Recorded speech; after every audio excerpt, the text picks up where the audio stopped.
Ahoy, and welcome back to the Metal Exchange. Justin and Chris back again for another episode. A little bit of a departure from the normal format this week as we do a recap of 70,000 Tons of Metal 2024. But before we get into all things metal, how are you, my friend? Good. A little stressed out. There's a lot going on in my personal life, but the timing of this episode is actually really good because I did not really have much time this week to listen to anything, so this is good because I can just kind of sit back and let you take the reins, so to speak, and you know, I'll chime in as needed, but the floor is yours. Well, I decided to go for my third trip on 70,000 Tons of Metal. Really excited to go. Up until about 3 or 4 weeks ago, right after the new year, I came down with the flu and I was in bad shape. And I had, I don't know, I for whatever reason, when it hit me on a Thursday, I was on my way home from work and I started feeling really off and just like not myself. And basically from Thursday night until Sunday evening, I had a fever and I was like in bad shape. I mean, like just not feeling so well.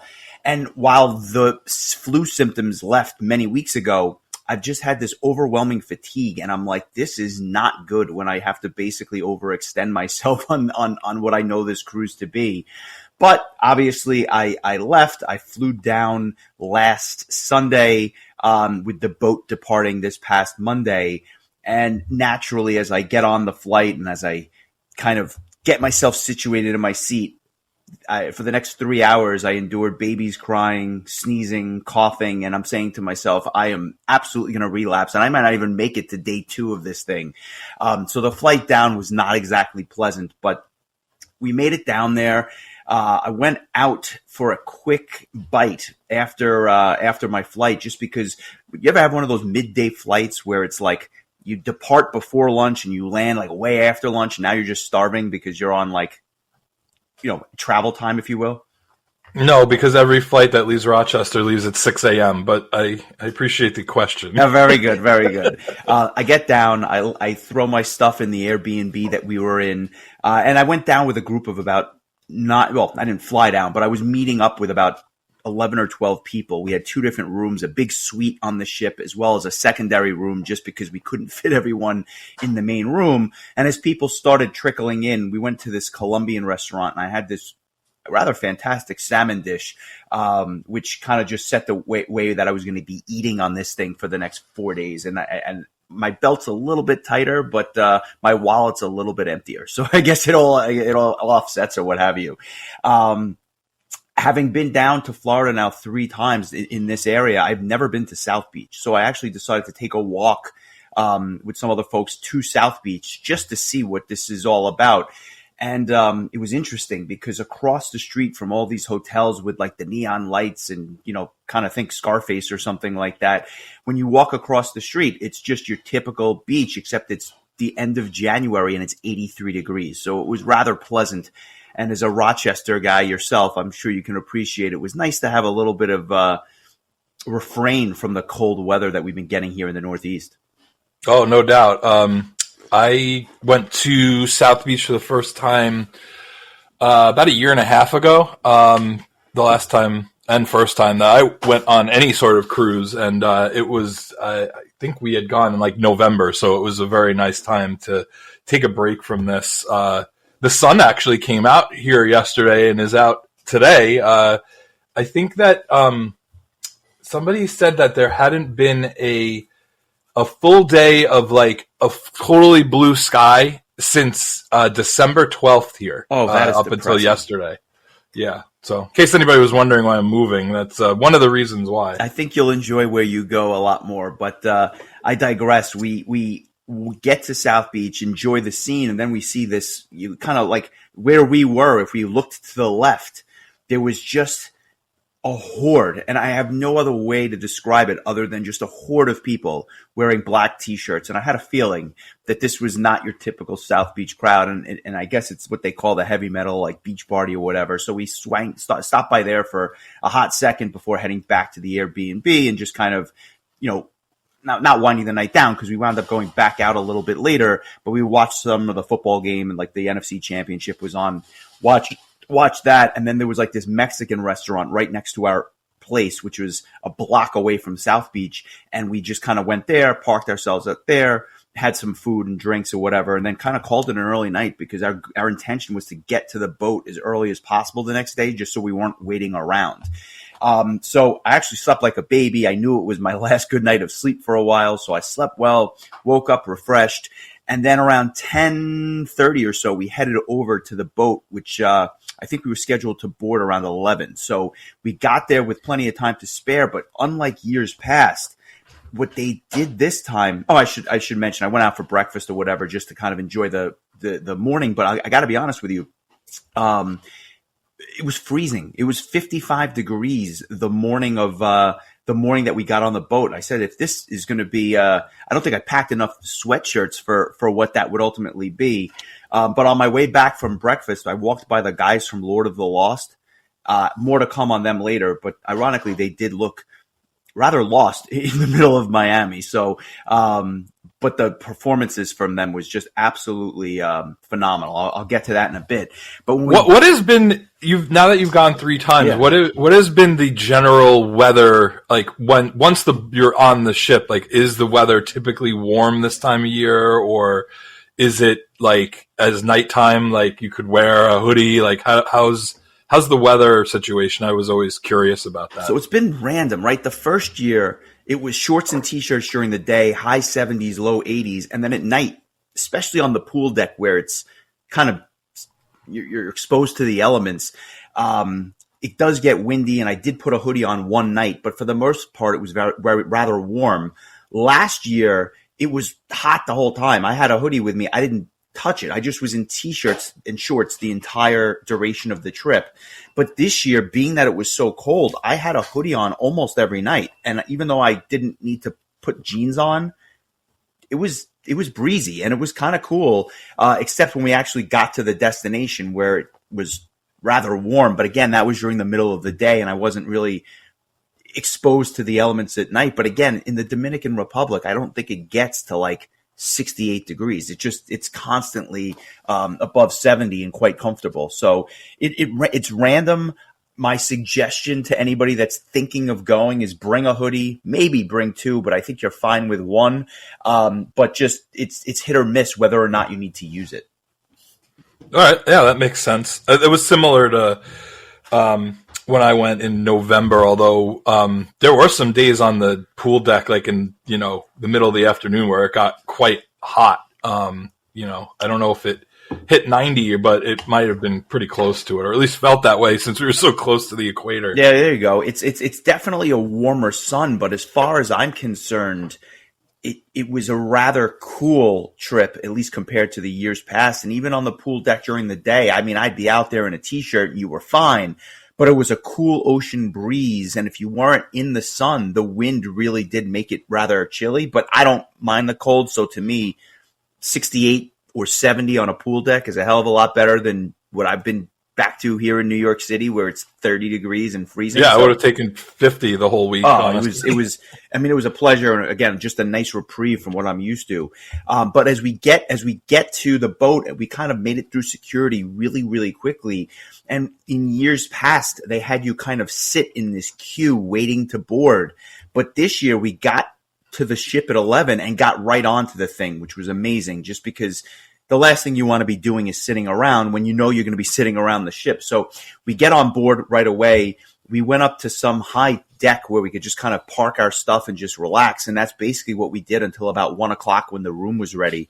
Had a little Johnny Rockets for lunch. And then it was parked our stuff in the room. And the shows don't really start until you get into international waters, which is about 5:30 or so that first night. And I say that because they're really not allowed to play when they're in port, because technically they would then need visas for all the bands. And this is how they get around the visa issue. They just don't play in America or in the waters surrounding America. So smart plan.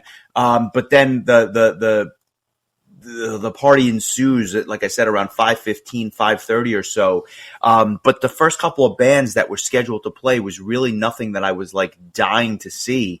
And I'm not really 100% sure why that was, but the long and the short of it is, we went right to a steak dinner at like 5:30. The steakhouse opened up, we ate, and then we're getting ready for the bands for the rest of the night. So after a nice, well, I shouldn't say that. I caught part of Infected Rain, but I only caught 2 songs, and I ultimately just like left to go eat or whatever. But the first band that I really kind of wanted to see was Temperance, but I just didn't have a chance to go see them. So I made a point to catch them on the back end instead. And then did you give yourself I mean, obviously you're not going to follow it to the letter, but did you give yourself kind of like a rough schedule of what you really wanted to hit, or did you just kind of like figure like if something good is going to be playing at all times, so you just kind of look at the schedule, see who's playing when, and then just go? That's a great question. The schedule got released like, I think the day before I took off. I think it was Saturday, 2 days before the actual performances started.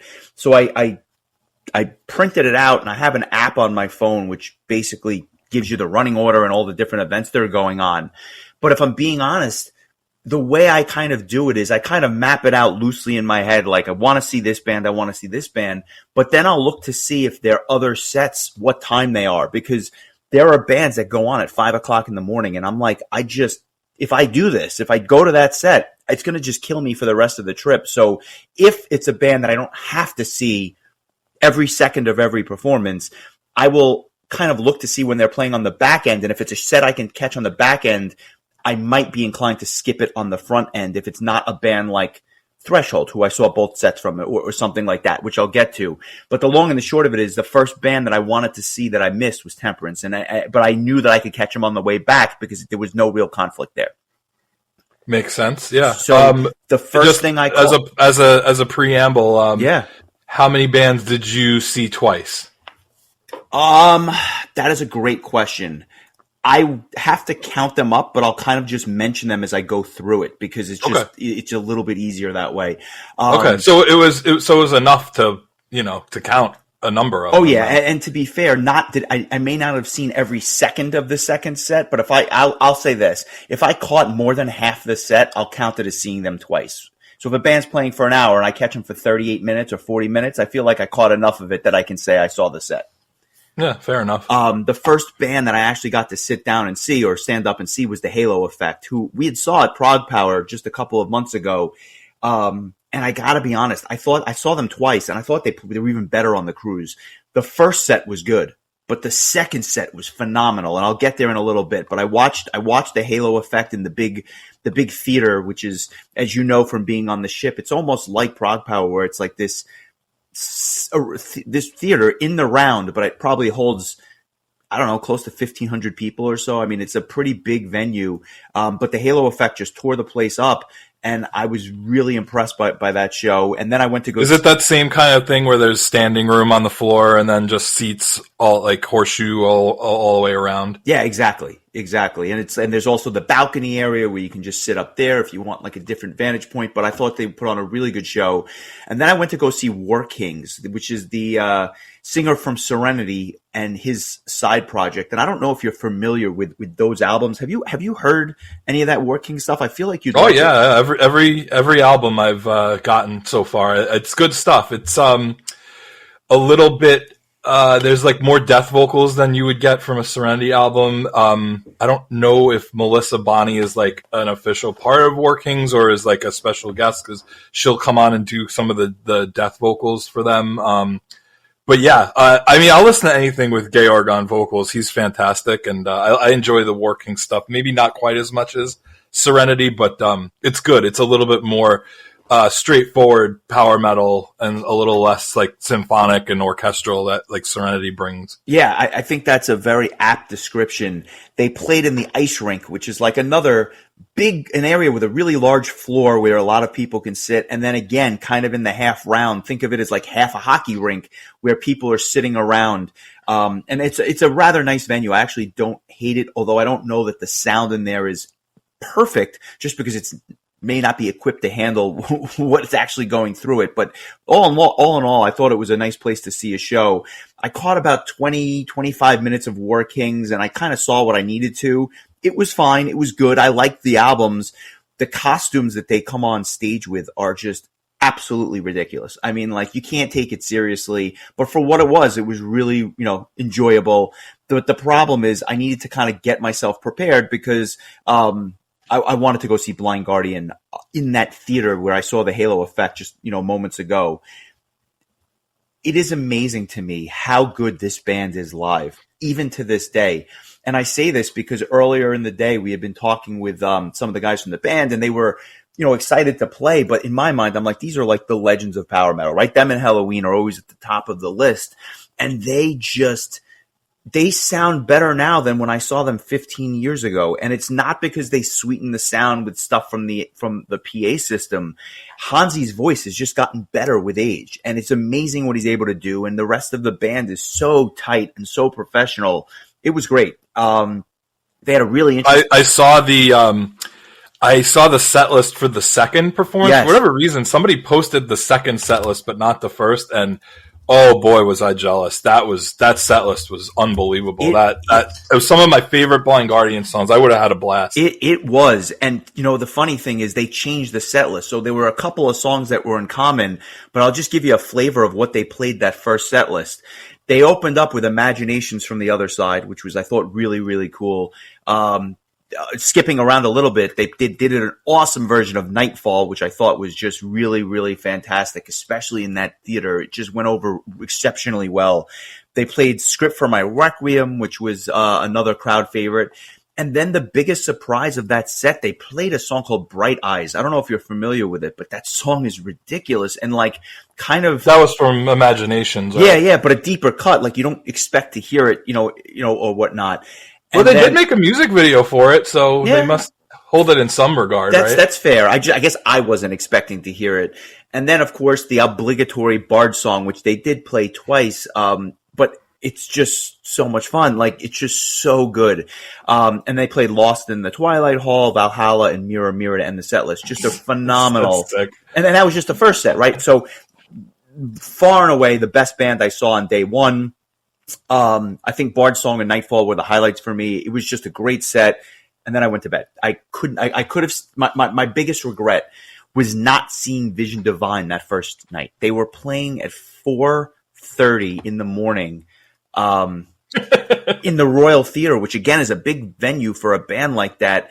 And by all accounts, not the most well-attended event. I think there were like 100 people there or something like that. But again, it's 4:30 in the morning. I couldn't do it because I knew it was going to. It's a big ask. It's a big ask of people. I mean, depending on, where you're at, maybe if somebody came from Europe, it might have been like the middle of the day in their brain, with like jet lag and whatnot. But for you, I imagine it was just, I don't know that I would have stayed up for that either. Yeah. As much as I got to be honest with you. I just couldn't do it. I just couldn't do it. But Keith Nickel, Patreon member, and we'll talk more about Keith at the end of the episode. I have no doubt whatsoever. But Keith had kind of sent me his like blurbs and notes on this thing, and he agreed with me. Blind Guardian just absolutely kicked ass, and Valhalla. I mean, the place was going bonkers during that, as you can imagine.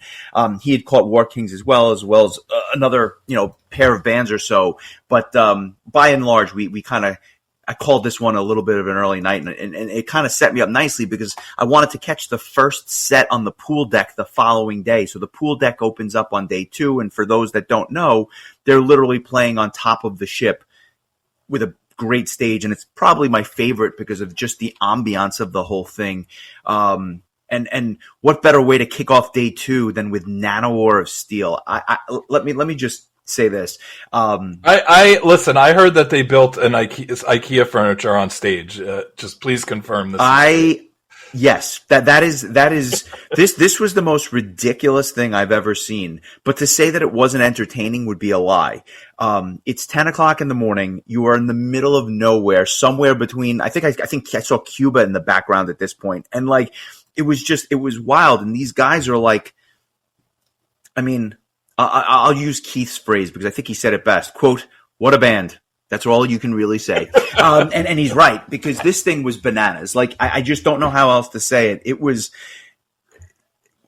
I'll phrase it this way. They say you are all familiar with the Wall of Death, where they basically split the crowd in two, and then they go into that heavy riff and everyone starts going at it in the middle. Nanowar of Steel does not believe in the Wall of Death. They think it's too violent, so instead they call it the Wall of Hugs. And they separate everyone out, and then it's time, and they kick into that riff, and then people just start hugging each other on the middle of the floor. And that's when I said to myself, well, I think I'm done for a little bit. I'm going to go see Nocturnal. But nonetheless, it was shocking that everybody got COVID on the boat. I can't imagine why. But nonetheless, I caught the set. It was very enjoyable for what it was. Grabbed a quick bite, and then I wanted to go pop in to see Nocturnal, the Brazilian prog metal band featuring the vocalist that used to be in Shaman after Andre Matos. Not my thing. I don't even think I realized they were playing, to be honest with you. Yeah, it was a band that I'm happy that I got to see. Check it off the list. There's a lot of talent in that band. All the band members are extremely talented and got to show off their wares. But for my taste, I thought that they just don't write the best songs. And I feel like they just need better songwriting for my taste. So it just didn't do it for me. But like I said, quick question for you. Did the bands that had to drop out get replaced, or was that not necessary because there was enough bands already announced? Yeah, no, they replaced everyone. Don't ask me. I couldn't tell you with who. I know a thrash band by the name of Lich King was a late replacement for somebody. Maybe they were a band or two short. I don't know. But by and large, I think there were 60 bands on the ship, which is amazing because they had a few cancellations, which I was upset. I really wanted to see Draconian, and unfortunately that never came to be. But I can't say that I didn't enjoy myself. I mean, as I kind of go through this day too, especially, you're going to be like, this is a who's who. I mean, take Nanowar out of it, take Nocturnal out of it. Check the rest of this out. Scar Symmetry, who I've never seen and was great, and I cannot wait to see them live. Arion, another Prog Power alum, not the best set in the world. I think that they were better at Prog Power, if I'm being honest, but some of the new material did sound kind of cool, so I'll give them credit for that.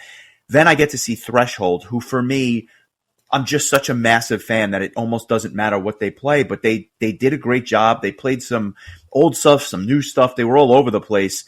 But I love it. I can't get enough of their sound. And it wasn't even their best performance, but it just sounded really good. Then I go from Threshold to Omnium Gatherum on top of the pool deck. A show that I've seen before. I think a band that I've seen before. Not their best performance, but they got a huge crowd reaction. The crowd was like totally into these guys.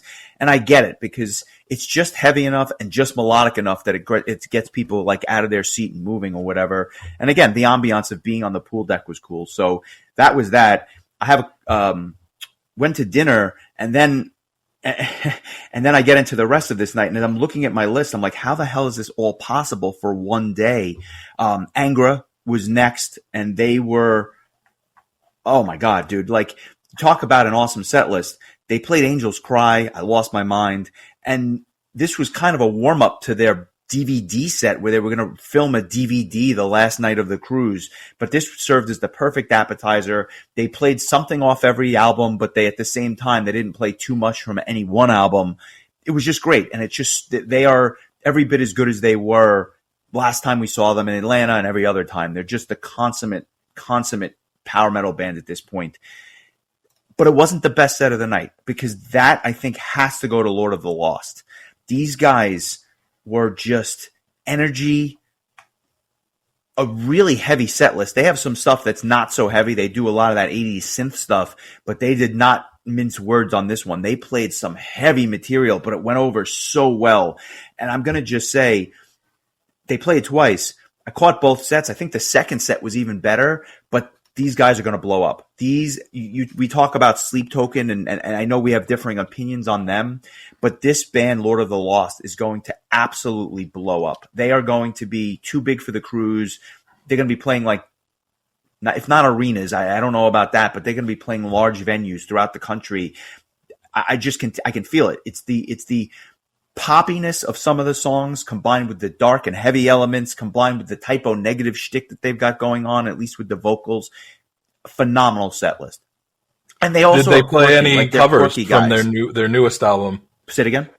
Did they play any covers from their newest They did album? not. They did not play any covers. They played stuff off of Judas and all some of the older material, but they did not go with any covers. They went with all original materials.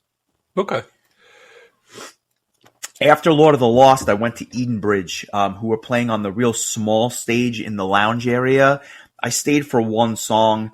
Much like the last time I saw them on the cruise, they're just not my thing, especially live. Something misses the mark, and I can appreciate the music, but I'm just not a huge fan. Fair enough. Yeah, that would be a band that I would definitely make a point to see because I've never seen them. I don't know that they've ever played in the U.S. outside of the cruise, so I would definitely be interested, or would have been interested to see them. So hopefully, at some point, I will get a chance to. Yeah, I think that this is at least their second time on the boat, if not more. I'd be shocked if they didn't come back at some point again. But unlike bands like Serenia or Xandria, for whatever reason, they just haven't jumped on a U.S. tour like some of these other acts. And it's a little surprising, but at the same time, I don't know, maybe it's a label thing or maybe they just don't want to have to deal with the fees and the headaches, but they've done this and it's worth seeing, but it just doesn't grab me like some of the other stuff that I saw. But, kudos to each their own. Then Ralph, who you know from Prague Power, says to me, I'm going to see this band called Batushka in the theater. And I said, all right, I'll take a walk with you. Let's go see what this is. And I knew that they were a black metal band. I knew nothing else. I know that they played the cruise last year, but it was not this Batushka. It was, you're like, what the hell are you talking about? There was this band Batushka. They came out like 10 years ago. It was a Polish black metal band. There was a schism in the band. Half the guys play under Batushka. The other half of the band with like the real original guitar player plays under the name Batushka. So you have two bands by the same name. I guess copyright laws are not a thing there. And so you got two bands, same name, but this time the real Batushka was on the boat. And they played in the theater. And I have to say that this was the biggest surprise for me on the entire trip. I had no expectations. This was one of the coolest stage shows I've ever seen in my life, let alone that the fact that there were candles all over the stage and like these weird pictures and stuff like that.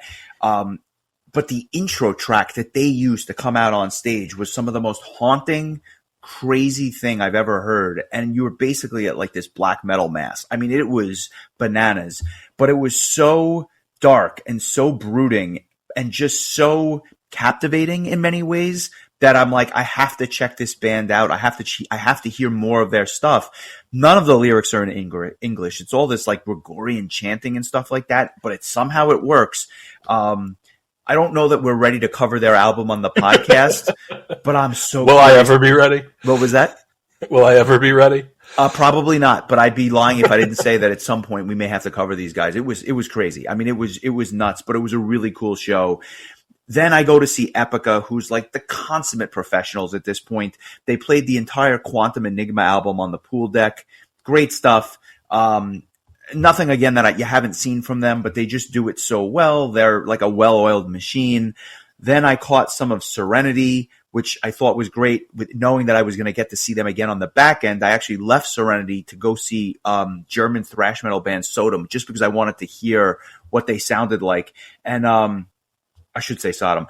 They didn't sound great up there, but my God, the energy was so cool, and I was just craving something a little bit heavier. And then I ended the night by seeing Dynasty until 2 a.m. My only issue was that it was all new stuff. Nothing from Renatus, none of the old stuff. But their singer is maybe the most underrated singer in metal right now. That guy's pipes, he doesn't do it in Amaranth, but when he does it with Dynasty, he is just belting out these notes at 2 a.m. I'm like, it was great. It was just phenomenal. They are a great band, and they probably should tour the U.S. just because I think they'd go over very well. Yeah, maybe them and Eclipse want to do a little tour together. I'd go to that. Well said. I like that a lot. So that was it. I went to bed at like 2 a.m. I had been watching metal for 14 hours, almost nonstop. But when you just kind of look at that lineup, again, Nanowar of Steel, Scar Symmetry, Omnium Gatherum, Threshold, Angra, Epica, Sodom, Dynasty, Serenity. Oh, and Catatonia too. I also caught Catatonia that night, but admittedly they went on a little bit late for my taste and I was a little tired. So that set didn't hit, although the performance itself was great. When with a band like Catatonia, I need to be either wide awake or it's got to be in the middle of the day. So that set was a miss just because I was exhausted. Fair enough. I will say I was looking at the list of bands this morning, and it was definitely, for my taste, one of the better lineups that they've had, I will say. For me, for the things that I like. There's a lot of stuff on here that I think you would have liked. Not a ton of death metal. There was a lot, but there was not a ton. Not a ton of black metal, although, like I said, the black metal band I saw was ridiculous. But there was just a lot of power metal, a lot of melodic death metal, but accessible bands like Omnium Gatherum that I'm sure you enjoy. And even Keith agreed with me. He thought the Sodom set was great. He thought the Epica set was really tight. I mean, he and I actually saw a lot of the same bands that year. But the poor guy got sick, and I just felt really bad for him because his trip kind of got cut short by getting sick. But it was nice to see a lot of these bands and a lot of these friends on the boat that I hadn't seen in a while. And now, of course, it's the start of day 3. We wake up in the Dominican Republic, and for my money, I'm like, I get to see all this stuff again on the way back. It's kind of a surreal experience. But I wanted to get off the boat. I wanted to at least step foot in the DR. So I got off the boat, myself and 2 of the other guys I was with. We go into this area off the boat, which is clearly a man-made creation where they have shops and bars and all these other things. I didn't love the setup just because it felt like a tourist trap, if I'm being honest with you. And I kind of wanted to go off into town a little bit, in a little bit away from this area.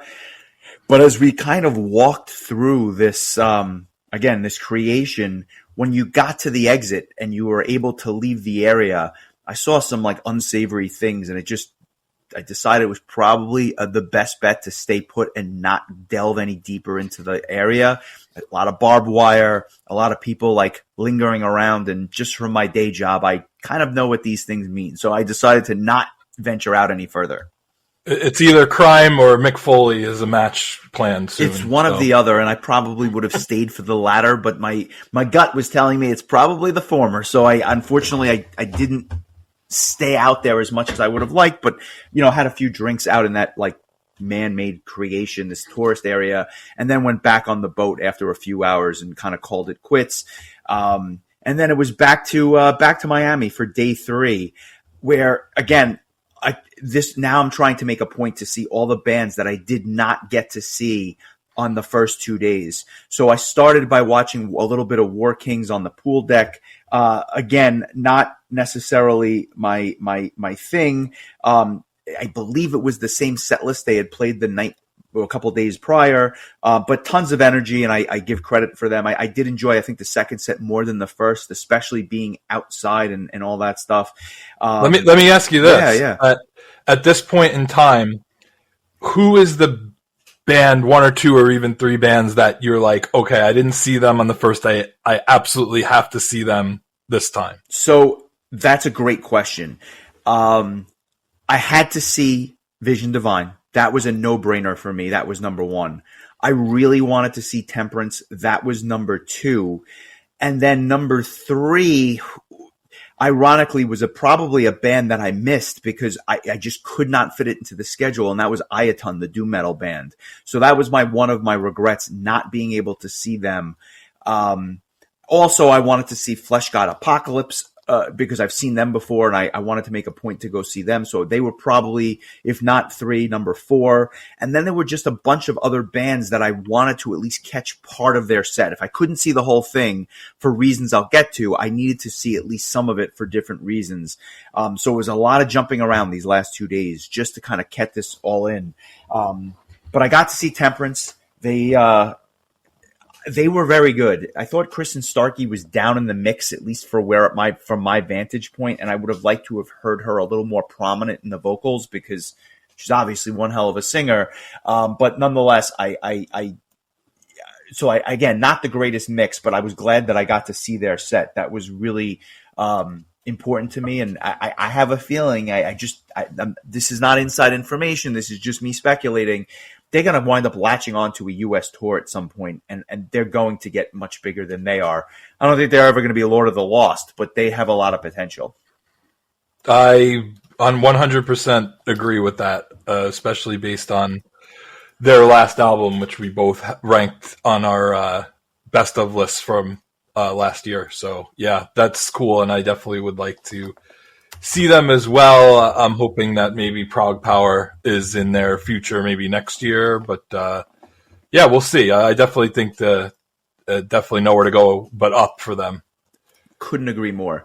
And then what better way to follow up Temperance with some death metal? And that's exactly what I did. I went to go see Cataclysm, who was playing on the Pool stage, playing one of their classic albums. And I would not lie and say I know everything from this band. I don't, but they played all of In the Arms of Devastation.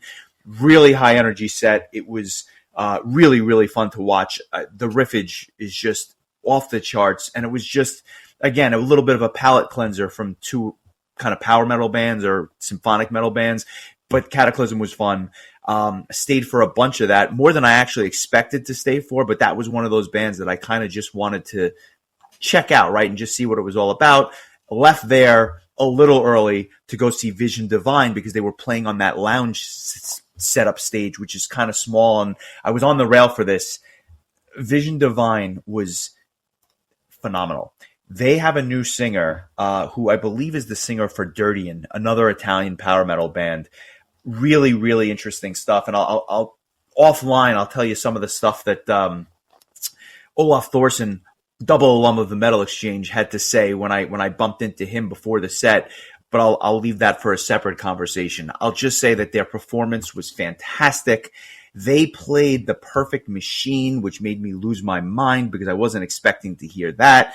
And then they did La Vita Fugge, which is obviously a crowd favorite. They ended the set with that. They are just so good, and the band is so tight. And even though they were playing in the shittiest of venues, it was just a great show. And I think you would have absolutely adored their set.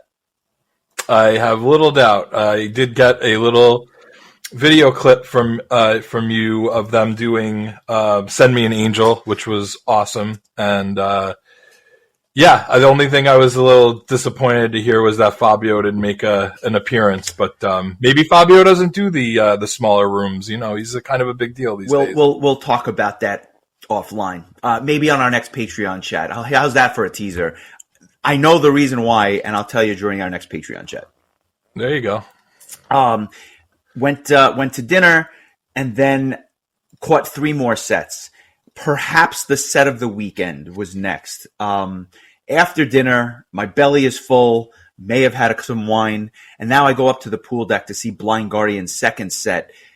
This was the set. This second Blind Guardian set was ridiculous. And somehow I didn't think they could top the first set, but they did. And I'm not just talking about the set list. I'm just saying in terms of the performance. They opened up with Into the Storm, which is obviously just one of those classic songs from Nightfall. They did Time Stands Still at the Iron Hill, The Quest for Tanalorn, obviously the Bard song again, Majesty, Lord of the Rings, which was a real pleasure to hear another ballad in there, Valhalla, and Mirror Mirror to end this thing. I mean, it was just... I got to be honest. Blind Guardian announced a U.S. tour, and they're playing New York City in May. I did not get tickets. I had no intention of going to the show because I knew I would probably catch them twice on the cruise. I'm salivating for more of this band, and I've seen them many times at this point. They are just such a well-oiled machine. I love them. And it's a band I never listened to on the album. Like I never say, "Oh, I'm going to go put on Nightfall." Right? I'll do it for the podcast. But I don't make a point to go listen to them. But every time I see them live, I'm like, this is the greatest band in the world. They're phenomenal. So exaggerating a little bit, but they were really good.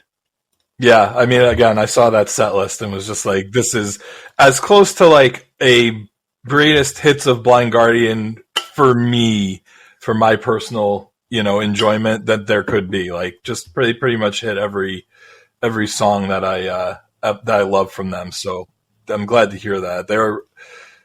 I think I've only seen them live once. I'm pretty sure, Really? and they just blew me away. Like, unless I'm derelict in my memories, which you know me, I'm usually not. I think I just saw them that one year at Prague Power, and I don't even think you were there that year. No, that was a year that I missed. That was the year they did All of Imaginations, if I'm not mistaken. Yep. Yeah, that was. But I'm pretty sure that was the only time I've seen them, and they were unreal. Like, I definitely can understand why they were like one of the highlights of the trip for you. So, and the first time I saw them, you were there, but you didn't see it. I know you were engaged in conversation, but when they yes, I heard it. I listened to the whole thing from outside the doors, but I guess that counts. I guess I did hear them. That Prague Power 3 set, as good as it was, they're better now. I'm telling you, they're a better band now. I believe it. I don't know how that's possible, but somehow they're, in my opinion, practice better. makes perfect.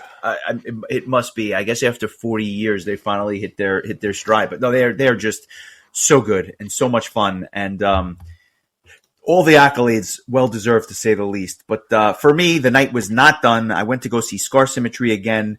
I didn't love the sound. The mix just wasn't as good in the ice rink for that second set. It was good. It was just not as good as the first set. And I'll say that I am so eager to see them in Atlanta. I think they're going to put on a great show.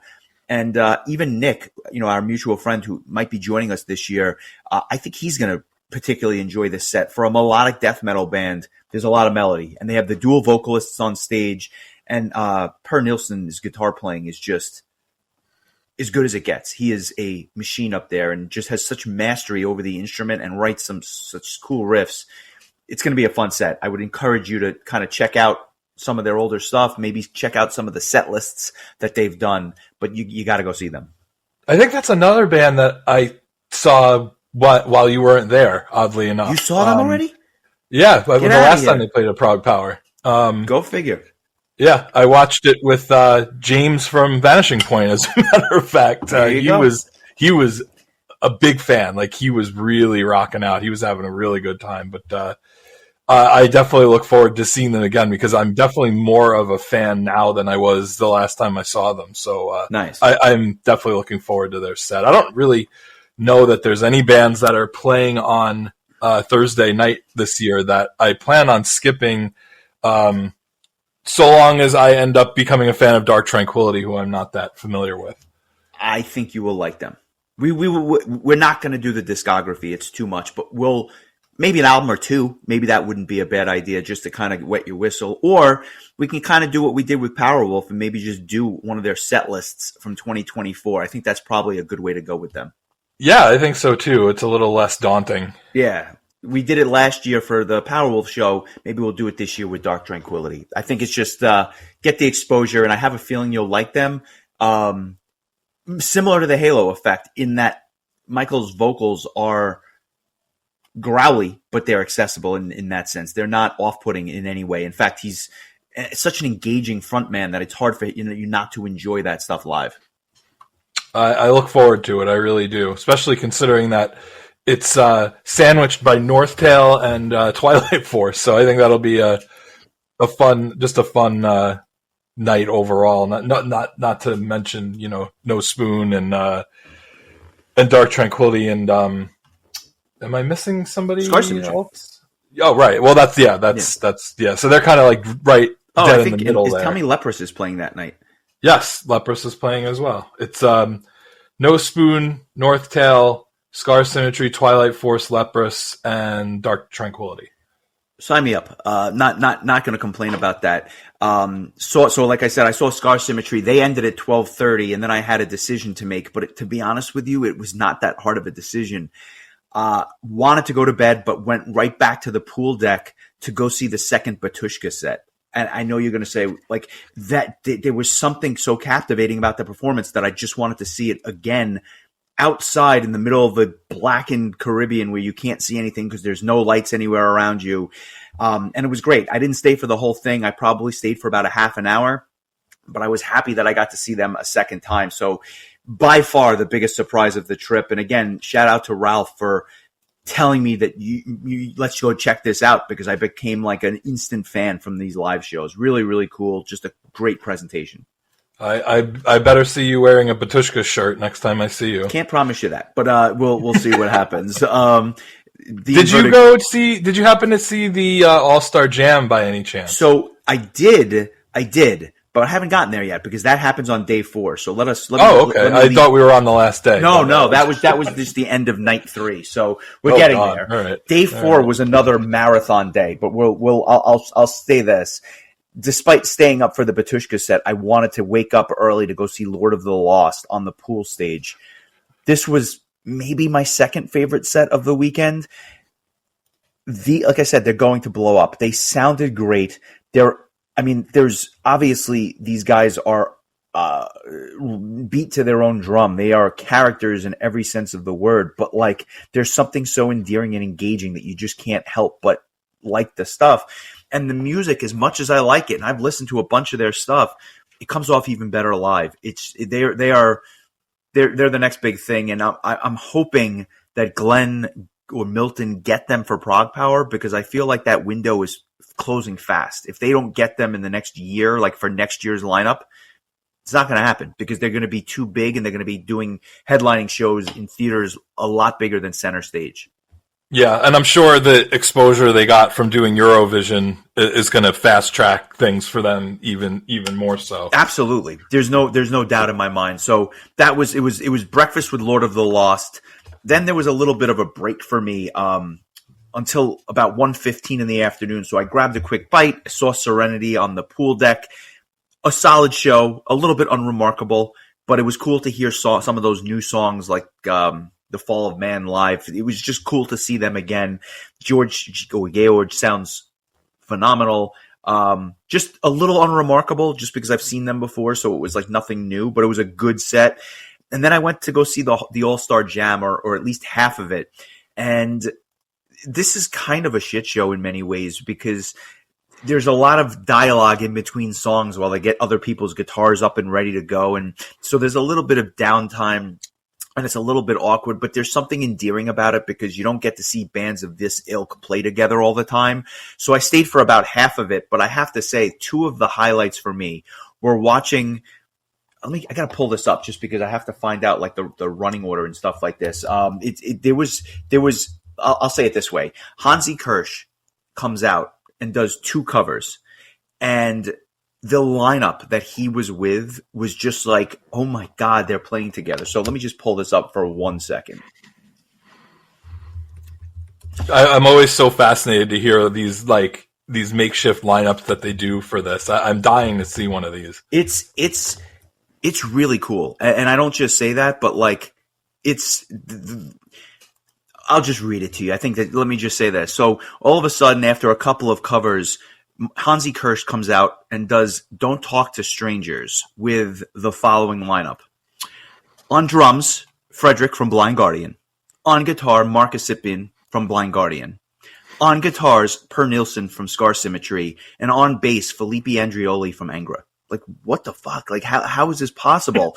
And he knocked it out of the park because obviously the guy can sing anything he wants, and you're not used to hearing him outside of that Blind Guardian style. But the guy can sing Dio. He may not be Ronnie Romero, but the guy can sing Dio. And then he stays out there and he does Prowler by Iron Maiden with Frederick and Marcus again. And this time Felipe still on bass, but Per Nilsson out and the guitar player from Einherjar in. Another great set, another great song, another great Iron Maiden cover. And from what I gather, Iron Maiden was obviously a huge influence on Blind Guardian. So it was just cool to see. And then after about 5 or 6 songs from this set, I called it a day. I think you earned it. Yeah, it was so, and now it's 4:00 in the afternoon. I went to see Dynasty on the pool stage. Again, just a nice crowd. Not my favorite set list, but a great show. Threshold again.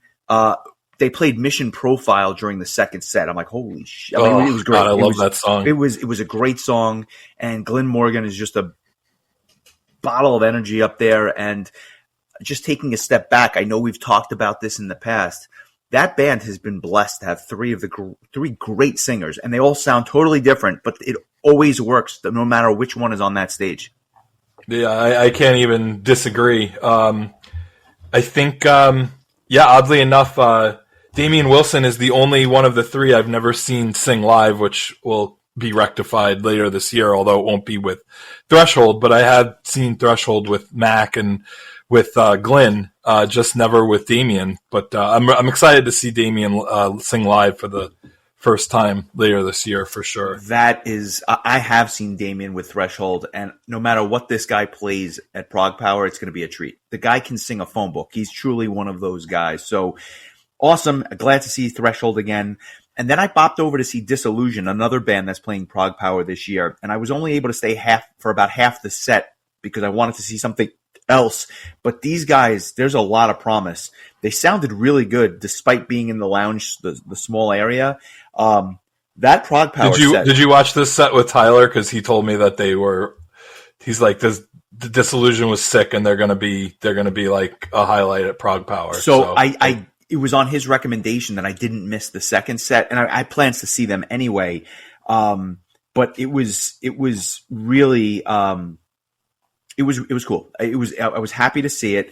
I think they're going to be better on the big stage where they can move around and the sound will be just a touch better. But yeah, these guys are like legit, and the future is bright for these German prog metal guys.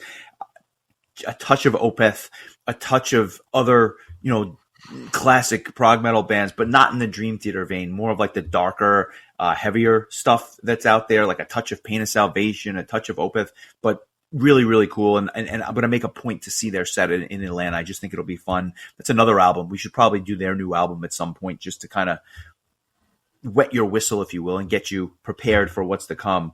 But good set, but I did leave early. I wanted to go see Flesh God Apocalypse, at least half of their set, which I did.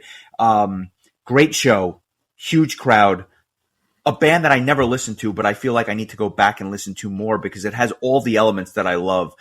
The operatic vocals, the symphonic elements, the piano, it's just like hauntingly beautiful. Have you ever listened to these guys, or is Flesh God a new band for you?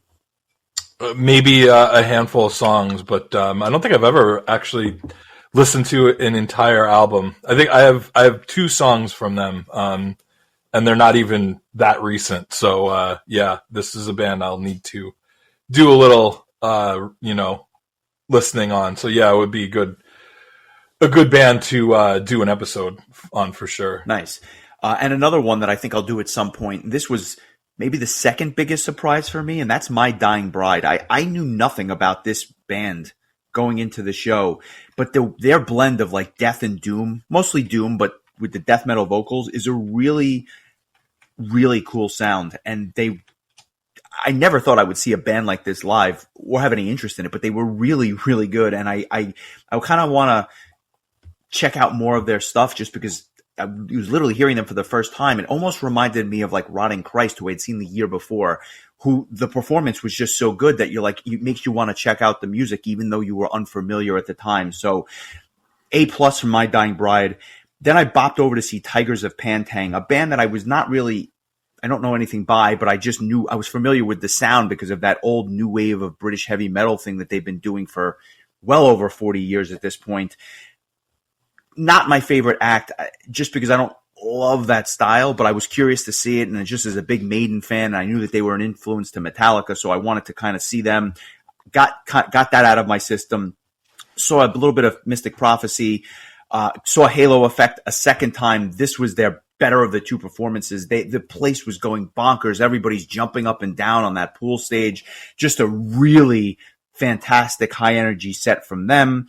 And then I kind of wrap up the night with 3 more acts. I got to see Before the Dawn, which was a melodic death metal band featuring a guitar player and songwriter who I love. Obviously, I've mentioned Dawn of Solace. It was my album of the year last year. So it was cool to see him do his thing, but in this style. But the song itself didn't really grab me. I wasn't crazy about the vocals. And then I wrap it up with Epica and Angra, both of whom did headliner-worthy sets, as you can imagine. Epica just played, the greatest hits. And then Angra records a DVD, and but for getting kicked in the head about 37 times by people crowd surfing, a phenomenal set, very similar to the first one that they had played, just recorded this one. And then I called it a night, and I came home, and I've been trying to catch up on sleep for the last 2 nights. Very good. It sounds like you had the full experience. What is your thoughts on just the mixes depending on like where, like what stage you're seeing? Is there kind of a difference if you're seeing a band outside versus inside? Like I'm just curious a bit of like just how this everything sounds in a more macro sense. I think that there's a distinction, but I think that the pool deck, they get a really good sound, even though you're up on the middle of the ocean, essentially. Somehow, whether it's how they set it up or whatever, but you can pretty much stand there anywhere and get a good sound from that stage, which is remarkable. And I think you can say the same thing about the big theater as well. It's certainly designed for big productions like this. And so bands tend to sound really tight in there. The ice rink, a little less so. The lounge, a little hit or miss. But if you get the right sound guy and the right band, they're going to sound great anywhere. And I think that that's what we had the pleasure of seeing on this trip. They just really, all the bands put on great performances. I'm not saying that some of them missed the mark for me personally, but you can tell it was a good performance. And the sound, by and large, was very good throughout. So my big kudos to anyone that was running sound on these sets, because the fact that you can have such different venues and have them sound so good is nothing short of remarkable to me. Yeah, I would imagine, but I also would imagine at this point it's got to be a pretty well-oiled machine after all these years. Man, how many years has this been going on now? 10, 11, 12? I think this was the 11th or 12th. And at the end of the Angra set, they announced that there had been patrons from 71 countries on this thing, which is not surprising. It really is almost like the United Nations of metal when you go on this thing. And then they announced their the dates for next year, which is going to be, again, late January, early February, although over the weekend, which I thought was interesting. It's a Thursday to a Sunday next year, which is kind of cool, or Thursday to Monday, as the case may be. And then they announced the destination, and they're going to Ocho Rios, Jamaica. So it's another country I've not been to and look forward to stepping foot on for at least a couple of hours before heading back. But my calendar is set. I will definitely be making every attempt to go next year. I don't see any reason why I won't be there. And I hope that at some point you'll be able to join, because I think you will have a phenomenal time.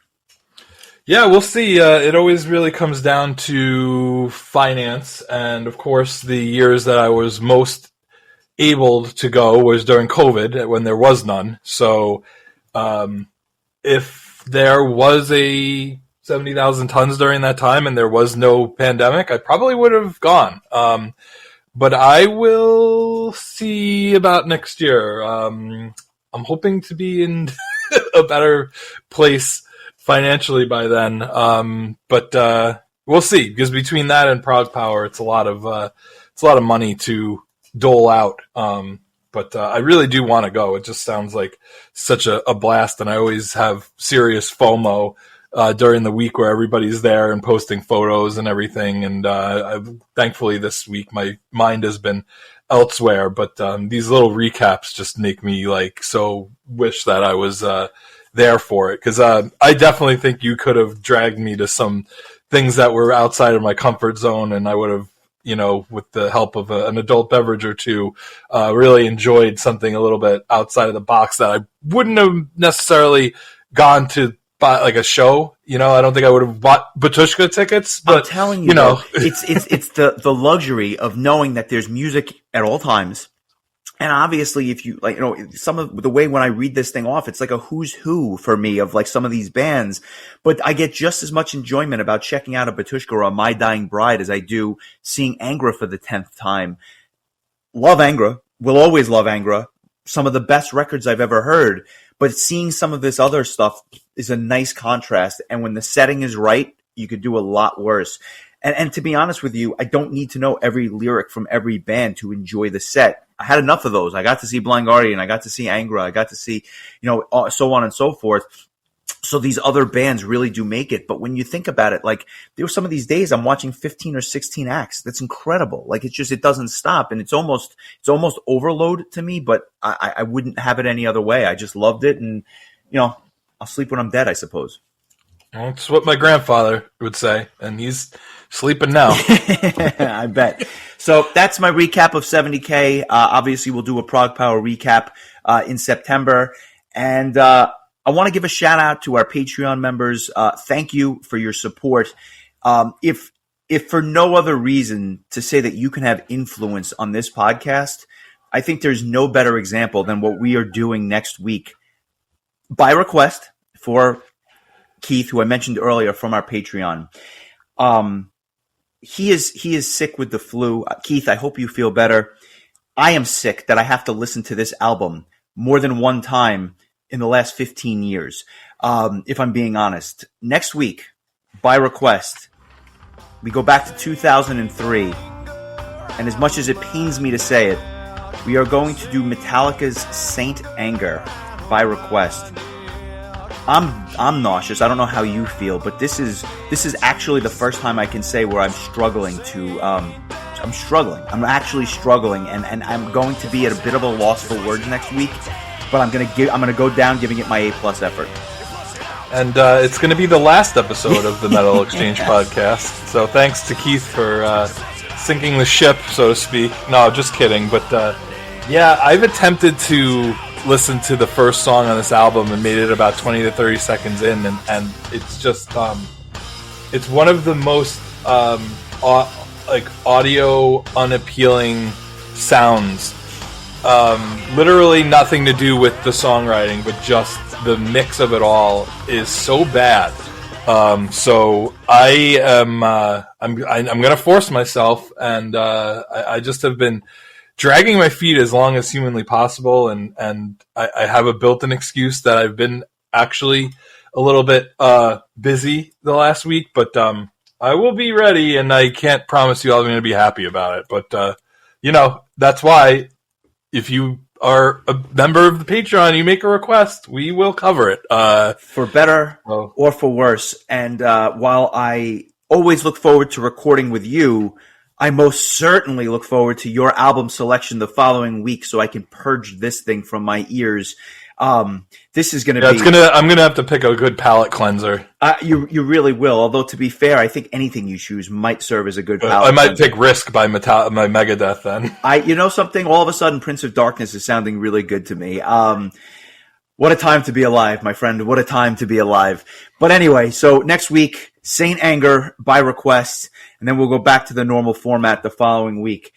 This was fun, my friend. I'm glad I got to kind of document my trip. I obviously have more stories and more things that I want to tell, but I will save them for our Patreon-only chats or for our chats offline. But all in all, a great week. I had a very, very nice time. And I'm happy to be back because it's as much fun as it is for 4 or 5 days. It is nice to return to the real world where, I don't know, I'm not walking through the halls of my office and hearing, obscure thrash bands over the PA system. So it's a good reprieve. I mean, yeah, I think that Prog Power is a slog, like in a good way, but it's just a lot. So I can't even imagine what happens when you multiply that band list by 4 and essentially by 8 because the bands are playing twice. So I mean, it's Prog Power times 8 in the same amount of time. Yeah. So I definitely will do this at some point. It's just a matter of when, not if. Well, I look forward to that. I look forward to talking. Well, not really. I will talk about Saint Anger next week, and I look forward to talking to you again the week after. But enjoy the week, my friend. Hope everything goes well on the home front, and I will talk to you soon. Take care, and welcome home. Ahoy.